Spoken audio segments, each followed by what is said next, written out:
আসসালামু আলাইকুম সুপ্রিয় দর্শক, ভোটের আগে চোরাগুপ্ত হামলা ও গুলি, অবৈধ অস্ত্র নিয়ে ভয়।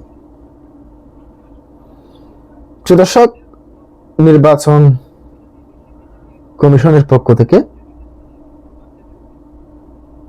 যে নির্বাচনের তফসিল ঘোষণা করা হয়েছে, সেই নির্বাচনের তফসিল ঘোষণার পরের দিনই ওসমান হাদিকে হত্যা করা হলো, অর্থাৎ গুলি করা হলো। পরবর্তীতে তিনি দীর্ঘ এক সপ্তাহ মৃত্যুর সাথে পাঞ্জা লড়ে শেষ পর্যন্ত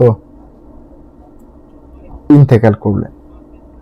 এরপর আমরা দেখতে পেয়েছি বিভিন্ন জায়গায়, সারা বাংলাদেশে বিভিন্ন জায়গায় বিএনপি, এনসিপি সহ বিভিন্ন নেতা কর্মীদের উপর গুলিবর্ষণের ঘটনা আমরা চোখে দেখতে পাচ্ছি।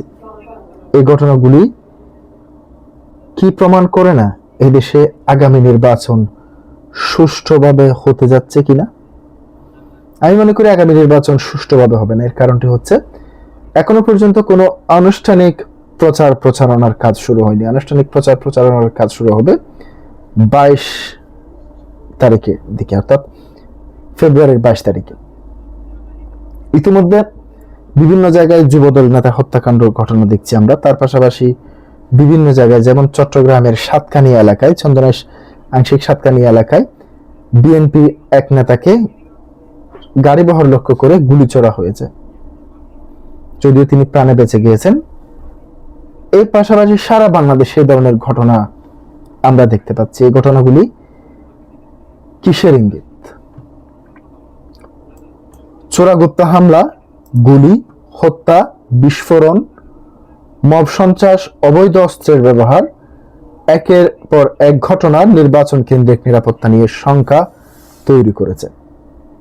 নতুন বছরের প্রথম সপ্তাহে গুলি করে অন্তত 4টি হত্যার ঘটনা ঘটেছে। এর আগে নির্বাচনী গণসংযোগে হামলা, গুলি হয়েছে। এসব মিলিয়ে জাতীয় নির্বাচনকে সামনে রেখে দেশের আইন শৃঙ্খলা পরিস্থিতির ক্রমেই জটিল হয়ে উঠছে। গতকাল বৃহস্পতিবার দুপুরে গাজীপুরে এনসিপির এক কর্মীকে লক্ষ্য করে গুলি করে তার মোটরসাইকেল নিয়ে পালিয়ে গেছে দুর্বৃত্তরা। তিনি অল্পের জন্য রক্ষা পান। এর আগে গতকাল সকালে শরীয়তপুরে জাজিরায় একটি ঘরে বিস্ফোরণে 2 যুবক নিহত হন এবং পুলিশ বলছে ককটেল তৈরির সময় এই বিস্ফোরণ হয়। এসব ককটেল নির্বাচনী প্রচারণায় হামলা ও নাশকতার জন্য তৈরি হচ্ছিল কিনা সে সন্দেহ রয়েছে।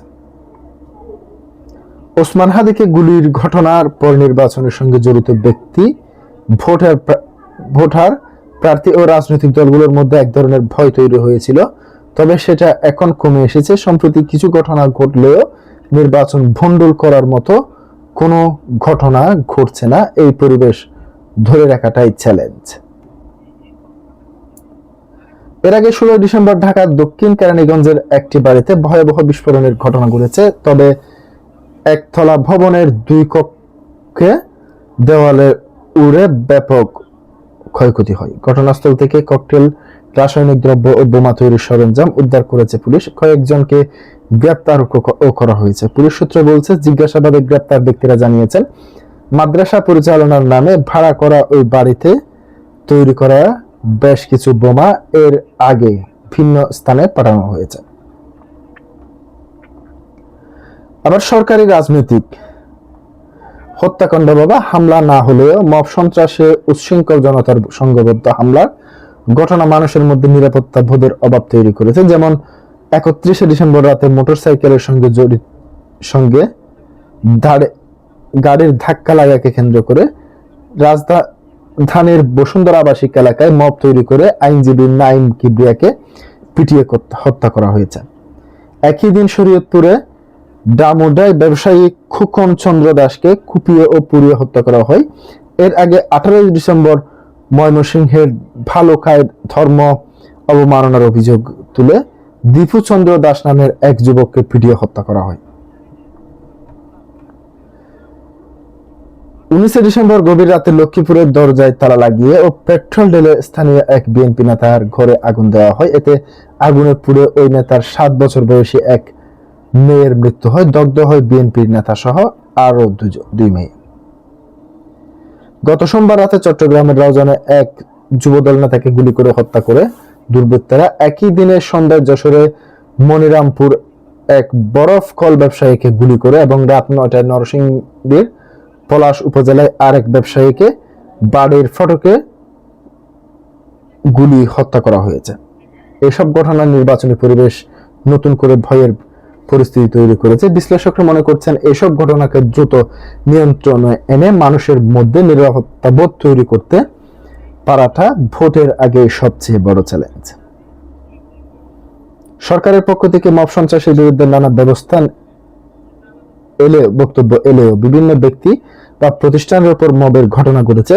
মানবাধিকার সংগঠন আইন সালিশ কেন্দ্র আশক বলছে, গত বছরে এভাবে গণপিটুনি বা মব সন্ত্রাসের শিকার হয়ে প্রাণ গেছে 157 জন এবং 2024 সালের মব সন্ত্রাসের শিকার হয়ে নিহত হয়েছিলেন 128 জন। এর আগে নির্বাচনের তফসিল ঘোষণার পরদিনই দিনের বেলায় রাজধানীতে গুলি করে হয় ইনকিলাব মঞ্চের আহ্বায়ক ওসমান হাদিকে, যা নিয়ে দেশজুড়ে ব্যাপক প্রতিক্রিয়া হয়। শহীদ ওসমান হাদির ঘটনা আবেগ সামনে রেখে প্রথম আলো, ডেইলি স্টারে হামলা, অগ্নিসংযোগ, লুটপাটের পাশাপাশি ছায়ানট ও ওডিসিকেও হামলা করা হয়। প্রিয় দর্শক, আজকে এই পর্যন্তই। আসসালামু আলাইকুম।